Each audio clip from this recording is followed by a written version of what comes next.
Olá pessoal, sejam todos muito bem-vindos ao nosso canal, ao nosso bate-papo PowerCast. E hoje, para minha satisfação, eu estou com um amigaço aqui. Fazia tempo que eu já tinha convidado. Hoje, essa semana a gente conversou, ele decidiu vir domingo, Dia das Mães. Resolvemos se reunir para bater esse nosso papo aí. Uma pessoa que eu tenho ela comigo há 40 anos de viagem, de amizade, de competições, que é o Vilmar Oliveira. Para quem não conhece, Vilmar Oliveira, atleta, competidor, trouxe o esporte, vários esportes para o Brasil. E eu queria começar contigo, Vilmar, falando um pouquinho para o pessoal do teu início. Como foi o teu início no esporte? Ótimo, Mildo. É uma grande satisfação, uma grande alegria estar aqui contigo hoje, que, salientando as tuas palavras, além de uma amizade de 40 anos, tu é um irmão meu de jornada, porque essa jornada que nós fizemos juntos, desde lá do início da década de 80, foi pautada exatamente por muitas coisas, além da nossa grande amizade, competições aqui no exterior e condução de pessoas para vários segmentos do esporte. Sim. E te agradeço, inicialmente, pelo convite e por estar aqui contigo para falarmos um pouco sobre as nossas modalidades esportivas. Com certeza. Eu já tinha te convidado, ainda bem que tu conseguiu um tempinho e desceu até Porto Alegre. O Vilmar é de Caxias do Sul e conseguimos nos reunir dessa vez. Exatamente, Mildo, exatamente. E essa reunião sempre, como a gente salientou, foi pautada por uma grande amizade e um grande conhecimento acumulado ao longo dessas décadas, né? Com certeza. E, como eu te perguntei antes, fala um pouquinho do teu início. Como tu chegou até o esporte? Veio depois de adulto? Veio já quando criança? Como foi? O meu início no esporte, Mildo, foi assim, com 8 anos de idade, mais ou menos, 7, 8 anos, eu fui na casa de um amigo, nós não tínhamos televisão na época, e assisti a abertura de uma Olimpíada. Aí eu pensei assim em voz alta, um dia eu quero estar aí, eu quero ser um atleta, eu quero competir, eu quero viajar e conhecer lugares. Só que lógico, eu era o menino mais fraco da rua, mais fraco da escola, pesava 40 quilos. E todos os meus amigos tinham no mínimo 55, 60 quilos já na época. Então, além de ser o mais fraco da rua e da escola, ninguém acreditou em mim. Sim. Inclusive normal, brincaram, isso né? E naquela época não era conhecido como bullying, mas era bullying, né? Claro. Então os meninos já disseram, não, nunca, jamais, tu vai ser um atleta, tu vai competir. E eu coloquei aquilo como um objetivo, um plano, né? Sim. E aí o que eu fazia? Às 5 horas da manhã, antes dos meus pais acordarem, eu saía correr, escondido da minha mãe e do meu pai. Eu levantava quietinho e saía pelo bairro, comecei a correr. Só que eu ia de pés descalços porque não tínhamos calçados na época, né? E imagina Caxias do Sul, uma cidade de muito frio no inverno, e eu saía assim, no inverno, corria tipo 40 minutos, voltava, lavava os pés no tanque, água fria, e voltava a deitar. Olha bem o início como foi. Sim. Em Caxias do Sul, na época, tinha uma só academia, que era de levantamento de peso, musculação, enfim, com o boxe, né? Chamava-se Ginásio Caxiense de Halterofilismo. Sim. Isso nós estamos falando do ano de 1971. Então eu cheguei na academia, o nome do proprietário era o senhor Laudelino Gomes dos Santos, conhecido como Seu Gomes, né? Então, a partir dali, eu cheguei para ele e digo, olha, eu quero muito treinar, eu tenho um sonho, né? Ser um atleta e tal. Aí ele me deu uma olhada, assim, né? Aquele menino cabeludinho, 40 quilos, oleoso, eu disse, tá, vamos treinar. Mas veja bem, eu não tinha dinheiro nem para pagar a mensalidade da academia na época. Mas aí eu fui sincero com ele, né? Eu disse, olha, eu posso trabalhar, fazer os trabalhos que precisaram na academia, em troca da mensalidade. E ele viu que a minha vontade era muito grande, que meus olhos brilharam, né? Quando eu entrei na academia, lógico, nós estamos falando de década de 70. Não existia um único equipamento. Os bancos eram somente de madeira, né? Cunhados assim, a lixa tal, para colocar a barra em cima para se fazer o supino. Agachamento é a mesma coisa. Sim. Eram 2 forquilhas de madeira onde a barra ia em cima. E halteres de madeira, nem era ferro ainda. Não, só madeira, todos. E assim, a parte e halteres e barra. Então, esses eram os equipamentos. E ali iniciou a minha trajetória como atleta, né? Lá no início. Então, foi muito interessante esse início. Sim, a minha foi parecida. Porém, na minha época, foi meados de 80, 82 que eu iniciei. Porém, já tinha alguns aparelhos de ferro. Sim. Eu não peguei os bancos de madeira, né? Tu pegou. Mas eu vi que logo que tu entrou, tu já gostou do ambiente, né? Claro, tu está falando, eu tô lembrando do meu início, sabe? Porque logo que eu entrei numa academia, em dezembro de 82, minha primeira academia, eu botei o pé dentro do ginásio, já me apaixonei. E vi que aquilo ali que eu queria, né? E até o exemplo, em Caxias, naquela época tinha uma, em Porto Alegre tinha 5. Certo. Na capital gaúcha tinha 5. 5 academias. Em toda a cidade. Então é impressionante até o progresso, né?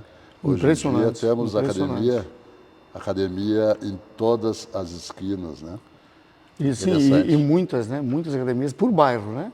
Então nós estamos falando uma academia numa cidade do interior e 5 academias na capital. E imagina hoje, nós temos às vezes 10 num bairro. No bairro. Num bairro, né? É. Ou seja, o pessoal entendeu muito, que eu costumo dizer, que na época que a gente iniciou e já entendeu o que era o esporte e o que o esporte trazia para a saúde, a gente já entendia nos primeiros anos, né? E hoje o pessoal entende isso. E eu lembro bem que naquela época a gente comentava que o segredo lá da longevidade, da saúde, era o esporte, a atividade física. E para te ver que demorou para a parte médica enxergar isso, porque os médicos, inclusive, falavam até mal, né? Falavam mal, porque na verdade todos os médicos de vários segmentos, várias especialidades, falavam só em natação. A pessoa tinha algum problema, vai fazer natação. Exato. Então eles, na época, há décadas, não entendiam. Não que realmente a musculação é a base de tudo, né? Não tinha esse conhecimento e ao mesmo tempo era criticado. Criticado. Eu me lembro de médicos da época criticando a musculação. Exatamente. E aí depois, ainda bem que foi estudado. E a gente já via dentro da academia que a musculação só podia fazer bem porque tinha senhores já de 70, 80 anos treinando. Exatamente. Então, e hoje, através de estudos, foi constatado exatamente isso. Claro, a longevidade, né? Através longevidade. E tu vê, eu mesmo vejo na academia e tu, onde tu trabalha, o pessoal da terceira idade, o pessoal mais idoso, invadiram as academias. Exatamente.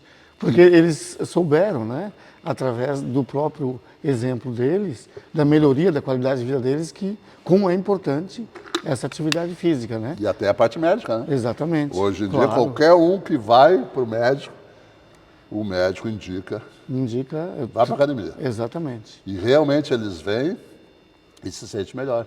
Na primeira semana eles já vão conseguir sair melhor da cadeira, do vaso sanitário. Claro, claro. Porque a perda muscular é muito grande. Muito diária, né? É diária, exatamente. Principalmente depois dos 40, 50, é diária. Que não é o nosso caso, né? A gente está com 30 anos cada um, né? Mais ou menos. Isso.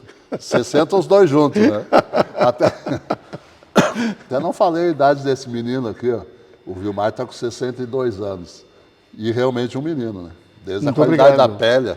Muito obrigado. Eu sei que tu faz vários tratamentos faciais e gasta muito em cremes. Isso. Sabão gaúcho para tirar a barba. Mas mesmo assim, tá de parabéns. Muito obrigado. A pele boa e a condição física excelente com 62 anos. Vamos voltar um pouquinho, falar sobre, passando o teu início, como foi tuas primeiras participações, o teu lado atleta. Como se desenvolveu a questão Vilmar Oliveira, atleta? Claro. Então, como eu te relatei no início, eu iniciei correndo, né? Meu primeiro esporte foi corrida, Sim. isso desde criança. Aí veio o exército, em 1980, e aí eu me especializei na corrida. Lógico, eu já havia entrado na academia com 11 anos de idade. Então, quando eu entrei no exército, inicialmente no próprio teste físico, eu já fui super bem, forte, rápido, né? E já tinha uma história de exatamente. preparo. Uhum. Então, Milda, eu consegui fazer 30 barras, eu lembro como se fosse hoje, 30 barras, 60 abdominais no minuto, e fiz a corrida de 12 minutos, assim, um percurso muito, muito maior do que todos os outros. Então, já naquele momento eu conseguia, assim, ver que o bem que aquela atividade física, desde os 11 anos de idade na academia, havia me proporcionado até os 18. Sim. E aí eu comecei a me especializar em corrida no próprio exército. Aí eles separavam os atletas, né? Cada um em uma modalidade, e eu fiz um teste na corrida, me saí bem. Então corremos aquele ano inteiro em competições, inclusive aqui em Porto Alegre, que era realizado a Olimpíada da Terceira Região Militar. Sim, eu me lembro. Paraná, Santa Catarina e Rio Grande do Sul. Aí eu vim representar o nosso estado na corrida, né? Foi num percurso de, assim, muitos morros, eu não lembro bem onde era, mas realmente serraria, parece uma coisa assim. E aí, então, continuei a corrida, né? Paralelo a isso, no início da década de 80, chegou, eu vou citar o nome de meus 2 professores que eu tive na vida, né? O primeiro, Laudelino Gomes dos Santos, uma pessoa fantástica, né, que me ensinou desde o início os primeiros passos. Sim. E na sequência o Ney Pradier, grande Ney Pradier, saudoso Ney Pradier, inclusive foi meu padrinho, uma pessoa fantástica. Realmente trouxe os equipamentos para a cidade, né, que não existiam. Sim. Trouxe os primeiros aparelhos. Aí imagina, uma cidade que nunca havia visto aquilo, todo mundo ficou maravilhado. Fomos todos treinar lá. Aí, como ele já era bicampeão brasileiro de fisiculturismo, Sim. na época que havia ganho na década de 70, então ele começou a nos ensinar os primeiros passos na área do fisiculturismo. E aí então começamos a fazer participações em fisiculturismo, apresentações, campeonatos, né? Viemos para o Gaúcho aqui em Porto Alegre. E naquela época era interessante, a gente pegava assim transporte lá em Caxias e víamos em 5, 6, 7 atletas, apresentações em boates em Porto Alegre. Eram feitos concursos. Né? E aí, no interior de Caxias do Sul, por exemplo, que eram cidades menores, tinha aquelas comunidades, bailes, encontros. Imagina, nós íamos fazer apresentações. Veja bem, até hoje existe um preconceito grande, às vezes, em algumas modalidades, que as pessoas que não entendem. Imagina na época, a gente fazia o aquecimento na cozinha do salão paroquial, colocar assim um óleo de soja no corpo, fazer um apoio ali do lado do fogão, assim, ó, e passar no meio do povo, assim, lá no palco. Do lado do fogão era bom, que ajudava a aquecer. Claro, na hora então tu calcule, né? Então foi fantástico, sabe? Muito bom. Apresentações em praças, praça pública, tipo Praça Central de Caxias do Sul, Flores da Cunha. Então a gente fez muitas apresentações e competições de fisiculturismo naquele início da década de 80. E aí, nesse período, então, houve esse início, o conhecimento na área do powerlifting, né? Que eram os nossos levantamentos básicos. Isso bem no início da década de 80.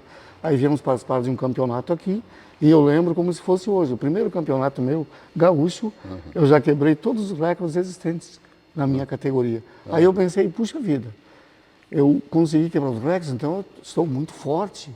E aí eu pensei, é aqui que eu vou, né? E aí sim, aí eu parei com fisiculturismo, eu fui aos poucos diminuindo a corrida também e intensifiquei os trabalhos no levantamento de peso, que era o agachamento, supino e terra, né? Nos exercícios básicos. Os básicos, Levantamentos básicos que são, né, até hoje. Exatamente. Agachamento, supino e terra. E aquela época eu me lembro muito bem que era muito início, né? Muito início, até porque era fácil bater recorde naquela época. Sim, exatamente. Depois o pessoal começou a treinar e elevar os recordes, né? Elevar os recordes. E a gente, falando sobre a parte atleta em powerlifting, eu consegui competir ao longo da minha carreira em 5 categorias de peso corporal, né? 5 categorias, então... Foi subindo de peso. Exatamente. E às vezes baixando para pegar a de baixo, que estava um pouco melhor, né? Conseguir segurar a categoria, baixava. Isso, então eu lembro que foi 82,5 kg, 75, 67,5, 60 e 56 Chegou quilos. a competir até 56? A 56 existia um recorde brasileiro de muitos anos, que era 125 quilos no supino, na época. Sim. E eu quebrei esse recorde. O tempo que a Confederação Brasileira era ainda junto com a Confederação Brasileira do Culturismo, né? O levantamento e o fisiculturismo era uma federação. Era uma federação. Eu me lembro bem disso. Aí tinha esse recorde antigo, já no supino. Aí eu baixei, eu lembro, 15 quilos de peso corporal para bater esses recordes. Aí eu fiquei com 56 quilos e quebrei esse recorde. Conseguiu quebrar? Quebrei. Sim, mas e depois, 56 quilos estava virado no Não, só o farelo, assim, né? O cabelo e o abrigo, né? Na época tinha cabelo, pelo menos. Um vasto cabelão, né? Agora eu vi que desceu, né? Isso, agora, ó, né? Pá. Inclusive, quando eu cheguei, tu perguntou se era barba implantada, né? Calcule, né? Vasto barbão. Vasta barba, né? Tá certo. Aí foi isso que aconteceu. A minha não, a minha desceu direto e não parou. Não parou no rosto. E a gente, então, miúdo, e aí eu tive essa grande possibilidade de quebrar esse recorde, né? Estipular esse recorde. Foi 125,5 kg na categoria 56. Depois eu quebrei um recorde muito antigo que existia na 67,5, que na época era 145, uma coisa assim, eu não lembro bem. Mas eu lembro que nós levamos de Caxias do Sul a anilhazinha de 250 gramas de cada lado. Aí chegamos em São Paulo, o pessoal se apavorou. Mas essa anilha existe? Sim, pode pesar, né? Existe, Aí fui lá e quebrei um recorde, já era de mais de 10 anos. Né? E botou meio quilo a mais. Meio quilo a mais. A nível recorde, só para esclarecer para quem não sabe, a nível recorde pode ser usado a anilha de 250 gramas. 250, vai dar meio quilo a mais na barra. Exatamente. Foi isso que você fez. E eu me especializei ao longo desse trabalho, assim, desse tempo, mais no supino, então que era a minha modalidade forte, né? Sim. Mas veja bem, Mildo, as minhas marcas eram muito boas, porque se for analisar até os dias de hoje, pesando 74 quilos, eu coloquei 200 quilos no supino.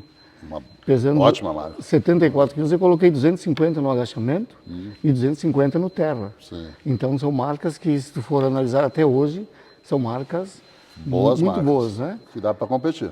Exatamente. Dariam para competir até hoje, né? Exatamente. Mas a especialidade realmente, comparando, supino sobressaía, né? Sobressaía. E a nível atleta, então, Mildo, eu comecei com o Campeonato Gaúcho, que eu te relatei, e depois, já imediatamente, nós começamos a viajar a São Paulo, então, levando os atletas aqui de toda a região do estado a competirem nos brasileiros. Que os brasileiros, então, na época, eram dominados somente pelas equipes de São Paulo, né? A federação lá, paulista, o pessoal, sempre eram os atletas que ganhavam. Claro. Aí eles começaram a estranhar, porque nós começamos a levar atletas bons em todas as categorias, tanto nas leves como as mais pesadas. Um exemplo disso, na mais pesada, tu sempre ia lá e ficava sempre em primeiro lugar. Mas isso vai ser o assunto próximo. Claro. Depois de ser atleta, ou até durante, eu notei, porque eu te acompanhei há muito tempo, eu notei que tu passou a se interessar em promover as competições. Claro. Qual foi o estalo que tu passou de ser atleta para ser dirigente? O porquê? Sim, então isso realmente foi bem no início, foi paralelo, Mildo. Isso? Foi paralelo. Isso que o pessoal tem que saber. Claro, foi paralelo pelo seguinte, início da década de 80, ainda no ginásio Caxiense de Halterofilismo, que era a única academia de Caxias, eu pensei, puxa vida, os atletas vêm, treinam todos os dias, quem sabe a gente organizando alguma competição interna, eles não se motivam a seguir e a colocar mais peso e tal. E aí o que acontece? Eu organizei, veja bem, início da década de 80, um campeonato de rosca direta, que hoje chama-se Power Biceps, e organizei, como não existia equipamentos, organizei o agachamento, né? Agachamento, e organizei também o pullover. Então, 3 modalidades. Pullover com barra. Tu calcule, Mildo. Então, foram 3 modalidades. Estou imaginando aqui uma competição de pullover. De pullover. Pullover, rosca direta e agachamento. Então, essa foi a primeira competição, e inclusive nós... Mas o pullover era puxar. Era, exatamente. Aí força carregava a barra, metia ela para trás. Agora puxa. Puxa. Bom, interessante. Interessante, né? Então, inclusive, eu tenho uma fotografia para ilustrar essa primeira competição. Início da década de 80. Sim. Então, esse foi meu início de promoção de eventos. Aí, lógico, aí tinha um clube na cidade, um dos mais importantes da época, e nós íamos, então, Aí eu já comecei a preparar os atletas para se apresentar no fisiculturismo. Só que daí nós levávamos alguns cavaletes de madeira e tal, fazíamos o clube lotado, apresentações, apoio, mergulho com anilha nas costas, tipo coisas de força, combinado às poses de fisiculturismo. Também eu tenho registros disso, então fantástico, né? O pessoal tudo parava assim, olhava assim, o que esses caras estão fazendo, né? Eu lembro muito bem. Mas sabe? deixa eu te interromper. Eu me lembro que eu também participei, mas eles olhavam até curiosos, mas claro. gostavam, né? Gostavam, Era interessante, exatamente. o público em geral, o pai, o filho, o vô, gostavam de ver. O pessoal aqui em Porto Alegre, eu me lembro, tinha o seu Rubens, treinou comigo um tempo, hoje está com quase 90 anos. Certo. Ele foi um dos precursores também do fisiculturismo. E ele tem fotos dele desfilando em ocasiões aqui, tinha a festa da uva, não sei se você lembra. Sim, sim. Em Caxias e aqui também. Que bacana. Em carros alegóricos, eles desfilando em cima, de sunga, fazendo pose e o público gostando. Que bacana, né? Muito Isso legal. É toda a história, né? Que realmente faz parte dessa trajetória toda, né? Sim. E aquela coisa, então, né, Mildo, de o menino mais fraco da rua, da escola, pesando 40 quilos, eu consegui ao longo desse tempo, enfim, depois nós vamos falar um pouquinho do início da carreira internacional, eu consegui obter 18 vezes o título de campeão mundial. Né? E se for analisar, se for duplicar isso, campeão mundial no supino, campeão mundial no terra, 18 e 18. Então, se fosse contabilizar as duas modalidades, né? E, lógico, antes disso foram os campeonatos brasileiros que iniciamos lá no início da década de 80, depois já começamos a ir para os sul-americanos, inclusive nós íamos juntos, né? Sul-americanos em Uruguai, Argentina. Viajamos algumas vezes. Algumas vezes, e representando o nosso país, então começou assim essa grande trajetória, grande história na jornada esportiva, né? Claro. Até que chegou o dia que eu consegui uma passagem aérea a primeira vez para competir na Alemanha pela primeira vez em 1991. Então nós estamos falando aí de algumas décadas treinando para conseguir chegar a esse sonho de estar num campeonato mundial. Aí em 91 iniciou a minha carreira a nível mundial. O primeiro mundial teu foi em 91 na 91 Alemanha. na Alemanha, em Frankfurt, né? Chegando lá, essa foi uma história também que eu vou resumir, interessante. Aquele sonho, aquela coisa de ir, né, para um grande mundial. Na época nós estávamos todos competindo pela IPF, né, que era na época a única confederação. Única confederação existente. Existente, né? E também a nível o Brasil era a única que tinha, né? Sim. Aí fui, chegando lá, sem falar uma palavra de inglês, nem alemão, enfim. Um rapaz no aeroporto me ajudou, tal, sabe, um morador de lá, né? Estava com um berimbau na mochila, eu imaginei, pô, o cara é brasileiro. E não era. Era alemão, né? Aí chegou assim, não, eu vou te levar até lá, minha mãe está chegando aqui de carro, imagina. A mãe dele pegou o automóvel, nos levou até aquela cidade, chegou numa cabine telefônica, né? Para mim tudo novidade, né? Cabine telefônica com guia, assim, tudo ali, ninguém mexia, né? O livrão ali, né? Então, assim, que legal, né? 25 graus abaixo de zero, eu nunca tinha pego essa temperatura. Aí ligou para aquele nome, né? Aí deu na casa deles, aí me levaram até a casa deles. A esposa do presidente me recebeu, me levou até a academia e conheci o presidente da federação. Você estava procurando local até hoje? Até hoje. E foi assim, né, Mildo? Aí foi uma coisa fantástica, uma amizade linda também que formamos lá. Inclusive veio convite para trabalhar lá, residir lá, que eu retornei em 92. E aí, chegando lá, eu ia para a categoria... Então tu foi competir em 91 e ficou um ano lá. Retornei em 91 para cá, depois da competição, e voltei para a Alemanha, a convite, né? Que legal. Deles. Aí, trabalhando na academia deles e viajando por praticamente toda a Europa durante um ano. Então, aí sim, final de semana, um campeonato na Escócia, vai lá nos representar, outro campeonato na Itália. Aí eu fui conhecendo... Lá é fácil, né? Pega o trem e vai para outros países. Fui conhecendo, eu te diria, mais de 80% da Europa eu conheço, através dessa residência lá, e competindo todos os finais de semana. Às vezes era campeonato na sexta, no sábado e no domingo. Às vezes eram 3 campeonatos num final de semana. E tu foi para competir pela IPF? Pela IPF. E na época já tinha lá fora outras federações ou não? Na época, lá na Alemanha, não. Na Europa, enfim, não. Aliás, eu não tinha esse conhecimento, né? Entendi. Porque como eu estava na IPF, tal, desde lá do início, né? Então eu nem me interessava também, né, em procurar outros, saber, né? Exato. Em saber. E aí, chegando lá, então, eles tinham competições todos os finais de semana, tanto nacionais como internacionais, né? Sim. Envolvendo a Europa, envolvendo outros países. E aí, Mildo, realmente foi uma grande alegria, um privilégio para mim, ser o primeiro atleta gaúcho a estar representando o nosso país num campeonato mundial. Imagina. Que esse foi um marco, né? Show. E a partir dali, então, eu comecei a pensar, puxa vida, onde o esporte está me trazendo, aquele sonho de menino, sonho de criança, Sim. eu estou realizando. Claro. Aí que veio aquela ideia também e depois é o nosso próximo assunto, de montar a minha academia em 85, Sim. em Caxias do Sul, e começar a preparar atletas. Então, imagina quantas décadas preparando atletas e levando-os para os eventos a nível internacional e mundial. Fiquei na IPF, Mildo, até 1997, da década de 80, início, até 97. Então, ao longo desse tempo, eu disputei os campeonatos todos na Europa, lá durante um ano, 92. Em 93 surgiu o Mundial na Hungria, Budapeste. Competi no supino também. E aí, em 95, retornei também para a República Tcheca, né, que haviam separado as duas repúblicas. Sim. Aí, fomos para uma cidade pequena chamada Frýdek Místek. A gente grava, né, os nomes. Sim. E viagens fantásticas, né? Então, competi no terceiro campeonato mundial pela IPF. Paralelo a isso, eu havia, em 97, me consagrado campeão sul-americano do powerlifting. Né? Eu estava muito forte na época, eu estava aí na faixa de 30 e poucos anos. Né? Idade da força, né? Exatamente. Chegando lá, Mildo, assim, ó, Guayaquil, no Equador, né? Eu estava com as marcas fantásticas. Mas assim, e era um campeonato absoluto, o primeiro campeonato absoluto que eu participei, não tinha divisão de idades, só peso corporal.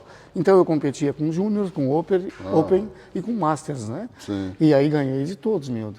Aí consegui fazer marca. E uma curiosidade, chegando em São Paulo no aeroporto, para encontrar a delegação brasileira, eu havia me preparado, estava tudo combinado para que eu representasse o Brasil na 75. 75 quilos. Chegando lá, para minha surpresa, outro atleta de São Paulo estava na 75. Aí nós conversamos. Para nós competir entre nós não tem graça, né? Sim. Aí o rapaz disse, mas eu estou preparado para 75. Eu digo, tudo bem, não tem problema. Chegando lá, eu tomei 2 litros de água, eu estava 2 quilos abaixo, né? Eu estava com 73. Chegando lá, tomei 2 litros de água, fiquei com 75 e 100, 200. E subiu. Subi para 82, resumindo. Eu ganhei na de cima e ele perdeu na de baixo. Para te ver que era para acontecer. Era para acontecer, Exato. Era para acontecer, então foi fantástico, né? Umas marcas excelentes. Sim. Depois eu descobri que havia no mundo também outras federações, que eram mais subdivididas, melhores as divisões de idades, né? Aí Que ano já era isso? 97. 97. E, inclusive, foi feita uma indicação pelo pessoal da IPF de São Paulo, lá, né? Me indicaram, olha, tem a WOBDL, quem sabe tu experimenta aí. Novamente, estava eu lá, conhecendo uma federação mundial, e aí competi pela primeira vez e já ganhei também um mundial. Aí foi o primeiro mundial que eu ganhei, Sim. 97. 97 pela WBDL. WBDL. E aí sim, lá nessa aí é só supino e terra, Sim. né? O agachamento eles não têm. E aí segui pela WBDL, né, até recentemente, onde eu fiquei 26 anos como técnico das equipes brasileiras, e como dirigente, enfim, que eles me elegeram lá o cargo de vice-presidente para a América do Sul, com aquela determinação, né? Organizar campeonatos, preparar atletas e levá-los para os mundiais, né? Então, assim foi a carreira na WBDL como dirigente, como atleta. E então, atingi 18 vezes o título de campeão mundial nessa federação. Show. Me diz uma coisa, sei também que tu trouxe 2 esportes para o Brasil. Um que foi o Strongman, na época até participei várias vezes, com o nome de Powerman. Sim. Inclusive nós fomos para a TV e tudo. Esse foi o Strongman. E o Meso Wrestling. Fala um pouquinho sobre essas 2 trazidas de esporte. Bacana, Mildo. Na década de 80, eu também observei pela televisão que existiam os campeonatos de força extrema, que seriam as pedras, tracionar caminhões, né? Aquelas provas com volume de peso assim, com um visual assim muito grande, fantástico, assim que todo mundo dizia, nossa. Aí eu pensei, vamos fazer aqui. Aí inicialmente eu comecei a organizar no Mart Center Caxias, que era um shopping, né, que existia em Caxias de compras, e tu, inclusive participou de vários eventos lá. Organizamos nas ruas de Caxias, em frente à catedral, e isso foi assim um fator determinante, porque nós chegamos a colocar 5.000 pessoas assistindo, Mildo, esse grande evento, como tu é testemunha. E aí o pessoal começou a puxar. O pessoal gostava muito. Muito, a torcida era grande, né? E é um esporte fantástico, né? Sim. Trouxemos essa modalidade e, para nossa surpresa, depois de começar na década de 80, ali, final da década de 80, em 2002, a TV Record de São Paulo fez um contato comigo para nós fazermos, então, o primeiro desafio aqui no Brasil, internacional de força humana. Aí eu fiz o contato com os melhores do mundo na época, no Strongman, os atletas pró, né? Vieram 5. Veio Finlândia, Canadá, Inglaterra, Estados Unidos, Escócia. E Escócia, exatamente. Tu estava junto. Sim. Aí esses 5 países vieram os melhores. E aí nós conseguimos levar 12 atletas do Brasil para competir na Praia de Guarujá, em Santos. Exato. Chegando lá, então, foi uma coisa fantástica, uma reunião fantástica de força. Sim. E a Rede Record Televisão filmou tudo e passou para o Brasil em 2 programas. Então aí foi o início exatamente da divulgação do Strongman no Brasil. E aí eu vou dizer uma coisa aos amigos. Hoje, as pessoas dizem que elas trouxeram essa modalidade, que elas inventaram, porque existe uma grande rede de televisão fazendo isso, né? Só que a história, realmente, do Strongman no Brasil, a gente começou. Exato. O primeiro evento televisionado no Brasil, com os melhores atletas do mundo, né? E depois, na sequência, a gente conseguiu enviar para o exterior também atletas muito fortes nessa modalidade, né? Enfim, é muito gratificante isso, Mildo, a gente conseguir trazer uma modalidade que não existia e ver que hoje já é, tipo assim, disseminada pelo Brasil todo, e as grandes redes de televisão fazendo desafios, fazendo programas sobre isso. Exato. Muito mesmo bacana. Porque o Brasil, até a questão cultural, nós temos atletas com potencial enorme, né? Em todas as regiões. Todas as Aqui regiões. no Sul, muitos. Por isso que qualquer esporte de força no Brasil vai ser sempre bem-vindo e super bem executado, né? Exatamente, principalmente, eu te diria, devido ao a mistura de raças, né? Italianos, alemães, holandeses, poloneses, enfim, né? E o pessoal que já residia aqui, então isso foi formando um povo muito forte, muito forte. A gente vê que às vezes nos interiores das cidades, a gente assim se depara com atletas fortíssimos que nunca treinaram, né? Exato. Aí a gente coloca a parte técnica, assim, o treinamento, eles explodem, né? E em paralelo ao Strongman que nós salientamos, que organizamos durante muitos anos, inclusive fomos para a televisão, eu tive mais alguns convites de programas para levar, então, Mildo, eu tenho essa grande satisfação de quebrar barreiras e aqueles paradigmas, aquelas coisas de preconceitos que existiam, tipo, mulher não pode fazer força, pessoas de mais idade não podem fazer força. Tu lembras que eu levei 5 meninas do Rio Grande do Sul, inclusive 2 aqui de Porto Alegre. Inclusive uma minha atleta. Exatamente. Débora Maciel. Exatamente. Participar de um programa que era muito assistido na época, que eram os Legendários, né?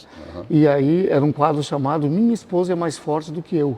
Aí eu levava as meninas, então, para fazer as provas de Strongman. Tipo um circuito, né? Um medley que a gente chama, 3 ou 4 ou 5 provas naquela filmagem. E foi fantástico.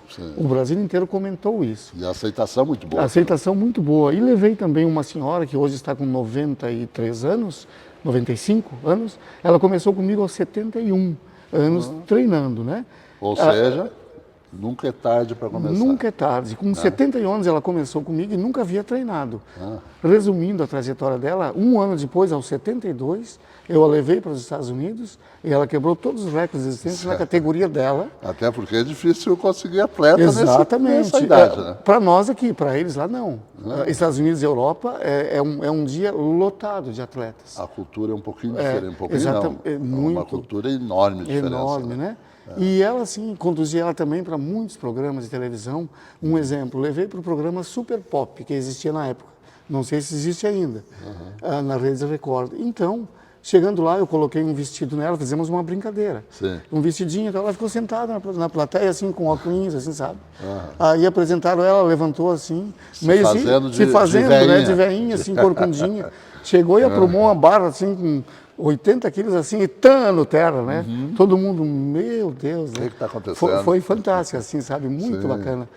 E sempre eu saliento que esses exemplos, na prática, é que fazem com que a gente cada vez mais acredite no poder, na força do esporte, para a longevidade, para a qualidade de vida. Exato. Então, ela é um exemplo vivo disso. Outro exemplo, também nós temos atletas fantásticos, acima de 70 anos, que também sempre levantaram 300 quilos de terra, por exemplo. Sim. Entende? Então, é uma coisa incrível, incrível de se ver, né? Isso, Strong. Strong. E o Mass Wrestling, então, Uhum. há 10 anos atrás, eu recebi um convite lá da Sibéria para ir para lá, conhecer uma modalidade que é muito tradicional deles, existe há muitos séculos, né? Eu vou fazer um paradigma, assim, tipo, como se fosse o futebol no Brasil. Um menino nasce, o pai já coloca uma bola perto dele. Ó, meu filho, vai jogar futebol. E aí lá, então, quando o menino nasce, aí com 4, 5 anos, já dão um bastãozinho para ele. Sim. Um bastãozinho de madeira para fazer o Mass Wrestling, que é uma espécie de cabo de guerra entre dois atletas. Com bastão. Por exemplo, tu senta na minha frente, eu sento aqui. Como se fosse a caneta. Isso, segura uma aí, tábua aqui segura nos divide, a gente coloca a sola do pé aqui, fizemos a base como se fosse uma remada, né? E aí, a caneta como se fosse o bastão, né? Tu vais pegar por dentro, por exemplo, e eu pego por fora com as mãos invertidas. Com a finalidade de tu me puxar para lá e eu te puxar para cá, né? Exato. Então, vai vencer o atleta que puxar o adversário para o seu lado ou tomar o bastão da mão do adversário, né? Exato. Inicialmente eu pensei, Mildo, olha bem, o que é isso? Esse esporte é com bastão? Eu pensei, deve ser uma coisa pequena, né? Chegando lá, Mildo, a minha surpresa foi enorme, gigante. Chegando lá, era uma Olimpíada de crianças e adolescentes. Primeiro, eu nem tinha conhecimento que existia uma Olimpíada de crianças e adolescentes. E a modalidade de Mass Wrestling é uma modalidade convidada para estar nessa Olimpíada. E aí foi fantástico, Mildo. 10, 15, 20 mil pessoas assistindo, assim, num grande, tipo, estádio, assim, aplaudindo de pé os atletas, sabe? Naquele momento eu percebi, nossa, é uma modalidade enorme, né, assim, histórica. Aí trouxe ela, já organizei competições de Mass Wrestling desde o Amazonas até aqui o nosso estado. Levei a modalidade para a Argentina, onde realizei campeonatos. Levei a modalidade para o Uruguai, onde organizei competições, preparando atletas também. Temos o Chile agora e a Bolívia. Então já estamos em 5 países sul-americanos nessa modalidade.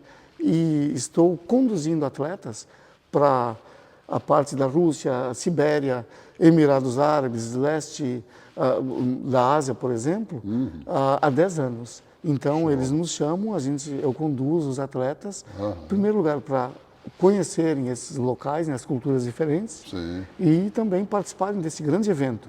Inclusive, Mildo, falando em eventos, um dos maiores eventos do mundo, como tu sabes, é o Arnold, né? Que ele organiza um em cada continente. E no nosso continente sul-americano, eu também tive essa grande alegria e honra de introduzir o Power Bíceps, que não existia, que é a nossa famosa rosca direta, e a modalidade Mass Wrestling, que eu venho então organizando.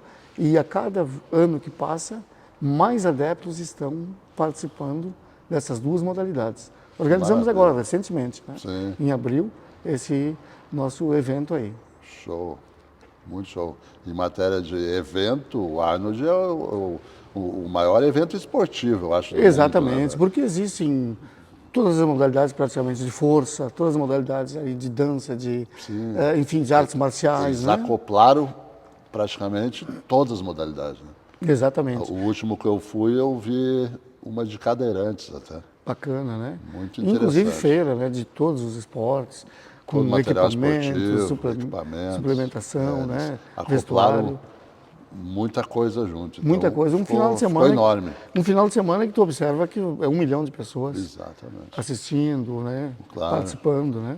Fantástico. Muito bom. Deixa eu te falar uma coisa. Eu sei que já conhece, já viajou por vários países, em torno de 50, eu acho. Em torno de 50 países do mundo. É. E a minha pergunta é, o Brasil é o país do futebol.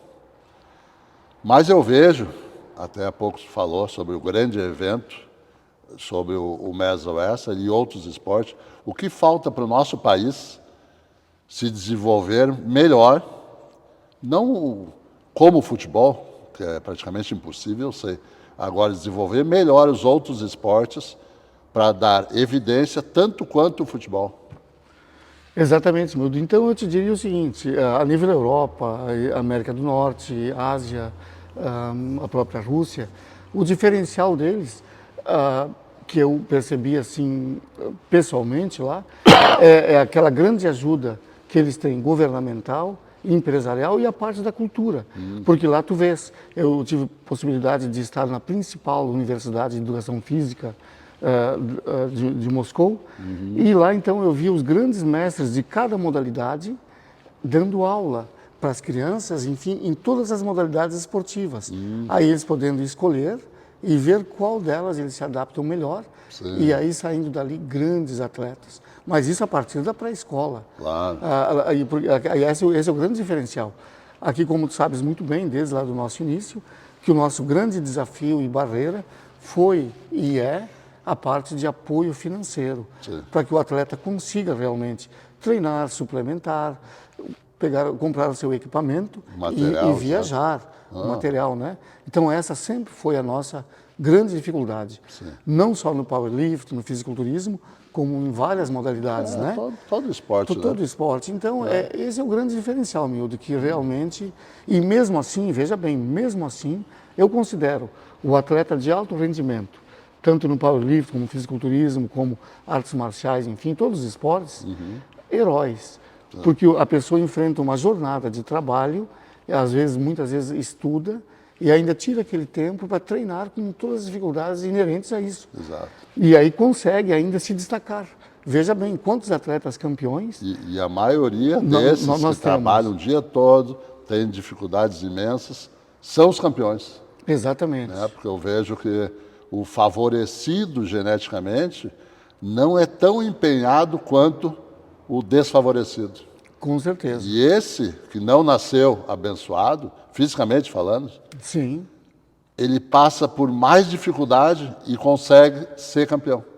Com certeza. Entende? Ele vai trabalhar o dia todo, ele não tem boa genética, ele não se alimenta bem, e mesmo assim, com a sua dedicação, ele consegue ser campeão. Exatamente. Então, a tua palavra é muito certa.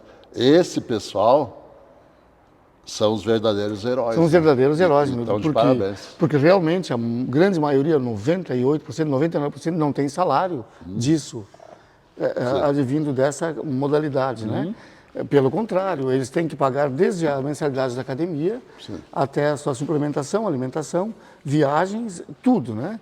E muitas vezes que algumas empresas se dedicam a ajudá-los, é aquela coisa mínima, né? Ou é um suplemento, ou é claro que ajuda bastante, mas não é aquela coisa que dele poder realmente se movimentar, né? Mas eu te coloquei essa pergunta justamente, eu sabia desses empecilhos e o que fazer, né? Claro. Porque vem da questão cultural. Exatamente. Porque na escola hoje, quando muito na educação física, que nem é mais tão exigido, que nem na nossa época, joga uma bola para os guris, para a gurizada, para os alunos jogarem, né? Eu acho que, tu falou muito bem, teria que desde a escola apresentar vários esportes para ver qual que a criança se adapta e gosta melhor. Claro, Aí sim o esporte seria muito melhor desenvolvido. Porque é só jogar uma bola e nem ensinar até jogar o futebol. Exatamente, não ensinar porque regras, o país nada, né? do futebol, eu acho que não é correto. Teria que mostrar para essa criançada todos os esportes, vários segmentos, né? Claro, claro. Aí sim teríamos melhores atletas em todas as modalidades. Claro, e eu venho fazendo assim um grande trabalho, Mildo, a nível assim escolas, universidades já há muitos anos, através de palestras, demonstrações. Então, por exemplo, a modalidade de mass wrestling é uma modalidade muito boa e fácil de participar, porque a princípio não exige equipamento, é uma bermuda e sem camisa, os meninos, os homens. E as meninas é uma bermuda e um top ou uma camiseta. É só isso. Sim, e lá são apresentados na escola o esporte para eles. Exatamente, exatamente. Então a gente vem desenvolvendo um trabalho eu vejo assim, as criancinhas fazendo aquela forcinha. desde a pré-escola. E aí então a gente tem feito esse trabalho, claro, aos poucos, na medida do possível, né? para mostrar isso, trazer uma das modalidades que é o mass wrestling, né? Mas a questão também, a barreira grande aqui nossa, que a gente enfrenta, é o lado cultural, né? Exatamente. A criança Claro. não pode fazer força. Isso. Não, a criança deve fazer força.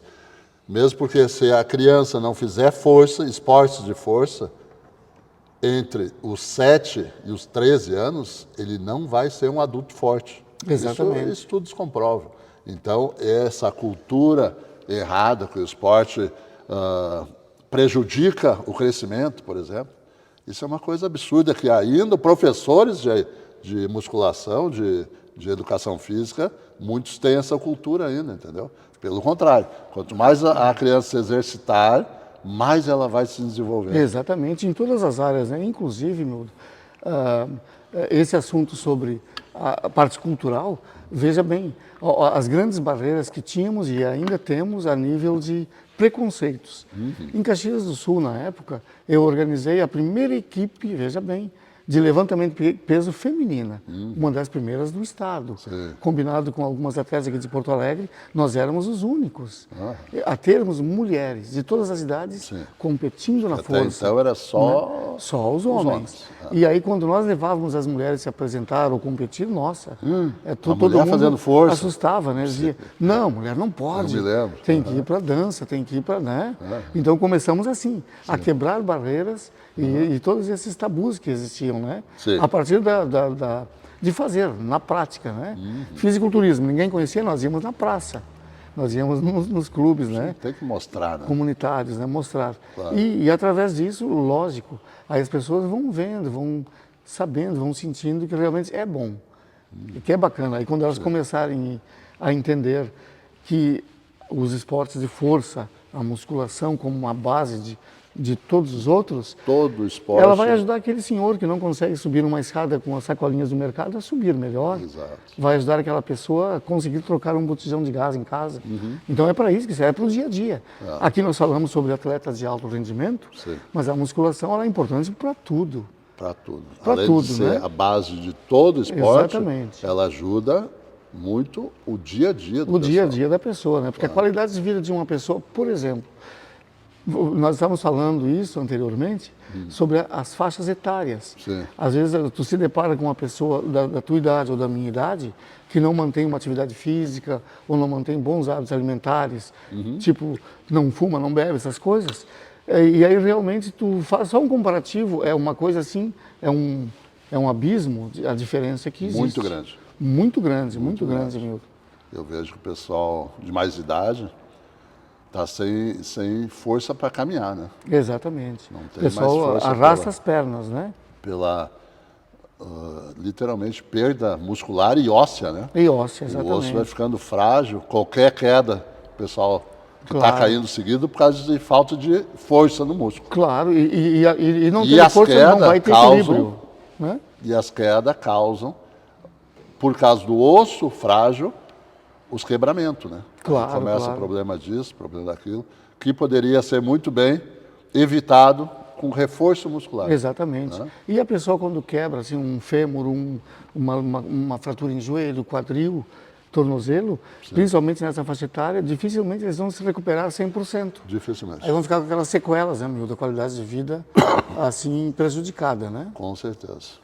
E nós estamos aí para sempre difundir isso e dizer E ajudar, né? e ajudar, o pessoal. né? Porque eu penso assim, eu sempre converso com meus alunos, o mais importante não é tu realizar os seus sonhos através do esporte. Por exemplo, inicialmente, naquele período que eu pesava 40 quilos, eu vendia vassouras na rua. Família muito grande, 6 irmãs mulheres. Sim. Aí eu fui trabalhar para ajudar a família, né? Que nós tínhamos uma origem muito humilde, com muitas dificuldades. E antes era muito normal começar a trabalhar cedo. Né? Cedo, inclusive de alimentação, de roupas, enfim. Não existiam campanhas como existem hoje, de ajuda, de coisas. Era muito pouco, né? Então eu fui para a rua muito cedo. Então eu estava presente ali numa série de problemas assim de violência na rua, de pessoas vindo assaltar, tal. Eu pensei, aí eu já conseguia correr porque eu corria desde muito cedo, né? Pelo menos fugir quando você sim, conseguia. eu já conseguia. Aí eu pensei, não, mas eu vou ter que ficar mais forte. Exato. Eu vou ter que aprender a me defender para não deixar essas pessoas me roubarem, né? Então um dos motivos também foi esse. além daquele sonho de Sim. ser um atleta, né? Até para ser melhor respeitado na rua, né? Exatamente, A criança exatamente. muito frágilzinho ou idoso muito frágilzinho, Claro. está à mercê da bandidagem. Né? Da bandidagem. Então, inclusive, meu início foi assim, trabalhando na rua de vendedor de vassouras, com essa situação toda, né, miúdo? Sim. Mas não deu assim, tipo, durante um ano eu já aumentei 10 quilos, miúdo. 10 meses, tipo, quase praticamente 1 quilo por mês na musculação. O pessoal tem que entender que Exatamente. leva um tempinho, mas nem tanto assim, né? Claro. Rápido há uma melhora. E paralelo a isso, nós tínhamos o boxe, né, nessa mesma academia, no mesmo ginásio. E aí, então, eu já comecei a treinar o boxe Dar um soquinho. e a musculação, né? Comigo foi parecido. Claro, claro. E aí a gente já começou a não precisar mais correr tanto, né? Exato. E aí já E nem começou... consegui, porque começa a ficar pesadinho, né? Exatamente. e na época, miúdo, assim, uma particularidade. Eu tinha quase 2 metros de altura, né? Aí eu comecei a fazer o agachamento muito pesado. Isso, fui diminuindo. Aí eu cheguei a 1,60 e pouco. Não faço, senão o pessoal vai acreditar. Não, pelo contrário. É uma grande brincadeira.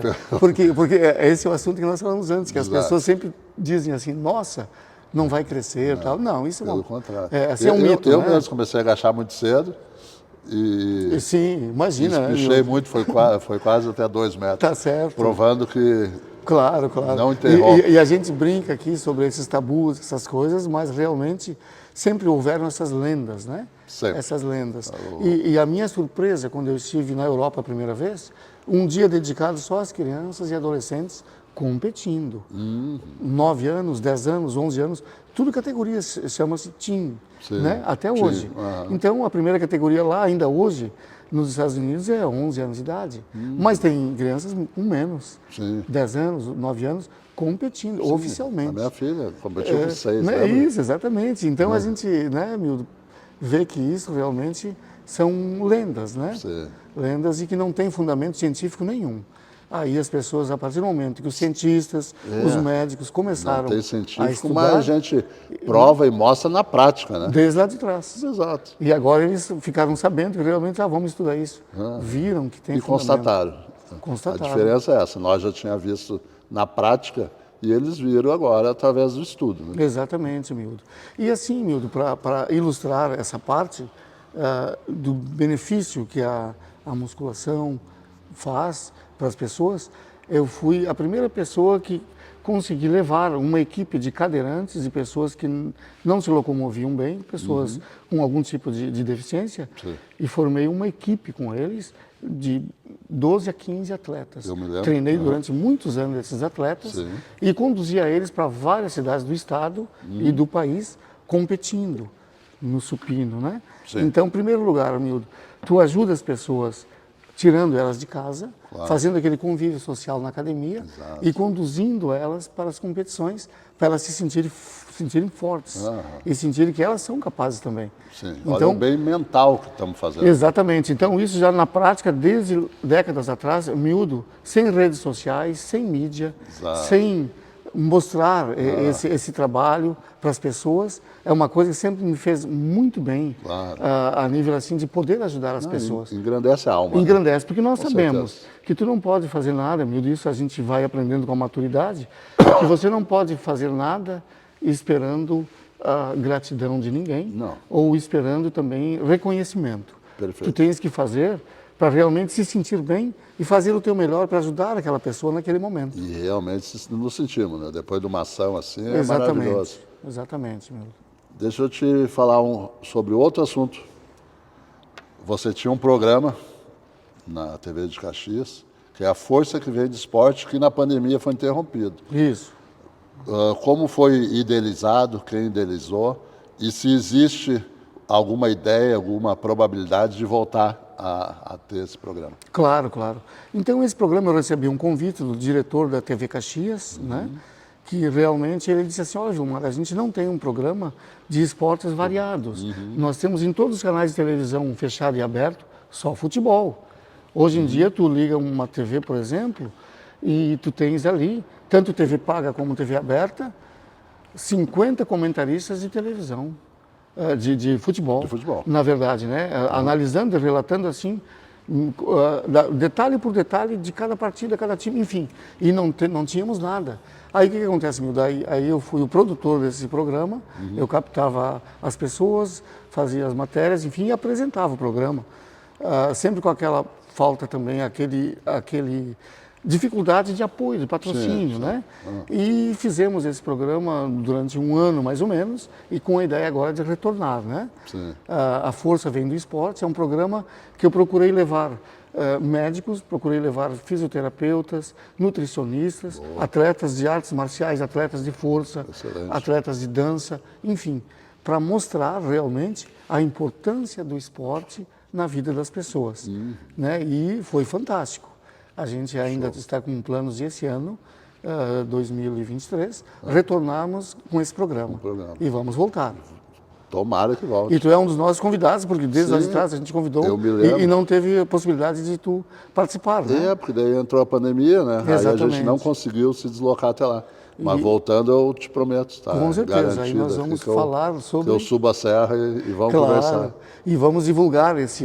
Hoje estão falando sobre você, no programa a gente fala sobre mim. Com certeza. Tá feito Com certeza, Milton. Convite. Combinado. O que tu acha, já que tu tem uma visão bastante ampla sobre o esporte mundial, sobre vários esportes, na realidade, só 2 você trouxe para o Brasil, que foi o Strongman e o Mass Wrestling, que nós não tínhamos aqui. E nem conhecimento do Mass Wrestling mesmo eu não tinha, né? Eu não sabia desse esporte e quando tu trouxe ele para o país, a gente começou a saber mais dele e gostar. Me diz o seguinte, o que tu acha que falta no Brasil para que o esporte em geral consiga ser melhor apoiado, melhor visto, melhor praticado até pelas pessoas? Qual é a tua opinião? Claro, na minha opinião, o que falta realmente é investimento. Investimento. Ou seja, a gente culturalmente já viu que temos atletas assim, bons, excelentes em todas as modalidades. Todas. O que está faltando? Investimento, a nível federal, a nível estadual, a nível municipal. Tanto do governo como da parte empresarial.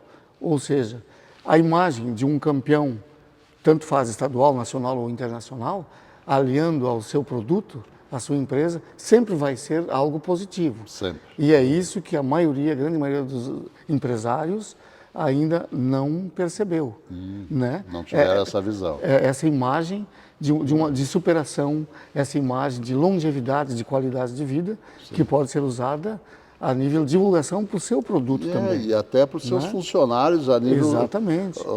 Alimentação saudável, praticarem esporte. Com certeza, esse empresário que tiver essa visão vai ter melhor resultado com os seus funcionários. Claro, com certeza. Tem certeza disso? Com certeza. Porque os seus funcionários vão estar olhando que o cara se alimentando melhor, praticando alguma atividade física, fazendo algum exercício físico, vai render melhor, não só na firma, como na vida, né? Como na vida, exatamente, porque a pessoa, Mildo, como nós sabemos, que pratica uma modalidade esportiva ou tem uma atividade física regular, ela vai melhorar não só fisicamente, ela vai melhorar muito a sua parte psicológica, a autoestima. E o ambiente, né? E o ambiente, ela vai passar a ser uma pessoa mais feliz, inclusive. Mais feliz, inclusive, ela vai se relacionar melhor com as pessoas.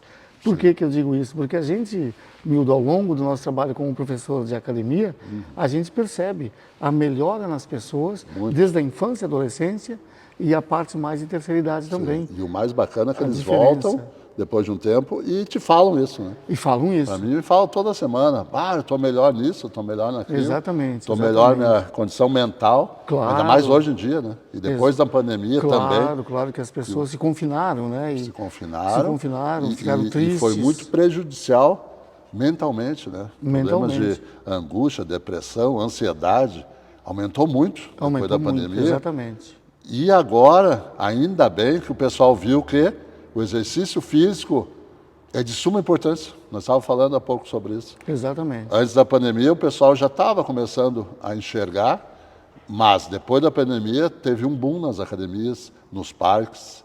As pessoas querem se exercitar mais, que viram que o esporte, a atividade física, eles conseguem se fortalecer, o organismo ficar mais saudável, Com certeza. melhora a imunidade e o lado mental, como eu sempre falo e gosto de dizer, que o pessoal está, principalmente depois desse período pandêmico, ficou muito fragilizado. Muito né? fragilizado, Então, exatamente. através da atividade física, através do esporte, ele vai conseguir se fortalecer. Se fortalecer em tudo, Literalmente. inclusive com a coragem de Em todos os enfrentar o aspectos. dia a dia, né? todos os De aspectos. participar assim do seu trabalho melhor Isso. e de conseguir resolver aqueles problemas, porque tudo parecia insolúvel Exato. naquele período, né? Isso, sim. E uma coisa muito importante, miúdo, assim, uma mensagem que eu quero deixar para os amigos que estão nos acompanhando é o seguinte, que a gente aprende ao longo da vida. Nunca espere, nunca faça nada para alguém esperando reconhecimento, gratidão. Faça porque você realmente se sente bem fazendo aquilo para aquela pessoa. Porque através do nosso trabalho, tanto eu como o miúdo, como todos os professores e treinadores do estado, do Brasil e do mundo, eles normalmente dão o seu melhor para melhorar a qualidade de vida. Um exemplo que eu vou dizer, um atleta que às vezes não sabe nem pegar numa barra, nunca viu, de repente tu transforma aquele atleta num campeão do mundo, um recordista mundial. Então esse é o mais importante, a realização dos sonhos das pessoas que te rodeiam, não só os seus sonhos. Isso é importante. Perfeito. Era mais ou menos isso que eu ia dizer. E não precisa transformar essa pessoa num atleta. Num atleta, não. Transformar a vida dela. Exatamente. Ele se fortalecendo, física e mentalmente, a vida dela vai ser uma vida melhor. Então, só aí nós já estamos ganhando com isso. Com certeza, amigo. Porque normalmente quando você organiza um exemplo, um evento, como o Arnold agora, que eu organizei há 3 semanas atrás. Chegando lá, você recebe atletas de vários estados, vários países, e o trabalho do atleta é treinar, estar lá e competir. O trabalho de quem organiza é tudo. É estar nos bastidores e, normalmente, não aparecer. Então, a gente também traz essa possibilidade do atleta mostrar o trabalho dele para o mundo, através das redes sociais. Exato, que hoje em dia tem muito, né? Então é isso aí, miúdo, é a gente conseguir melhorar a saúde e qualidade de vida, conseguir fazer com que os atletas mostrem o seu trabalho, porque com isso eles vão estar cada vez mais motivados, né, a seguir. Com certeza. Quero te agradecer primeiramente aqui nos meus parceiros, Marcelo, Débora, e te agradecer pela visita, desceu a serra com esse frio aí, quero te deixar uma lembrancinha. Opa, muito obrigado, não saia de para mim é uma honra, é uma alegria receber uma camiseta do teu ginásio, né, da tua academia. Agradecer o Marcelo, a esposa do Marcelo, por estar nos proporcionando essa grande entrevista e dizer que eu te amo. Pô, me emocionou agora. Também te amo, negão. As portas da minha casa estão sempre abertas para ti e tamo junto, tá bom? Obrigado, pessoal. Até uma próxima vez.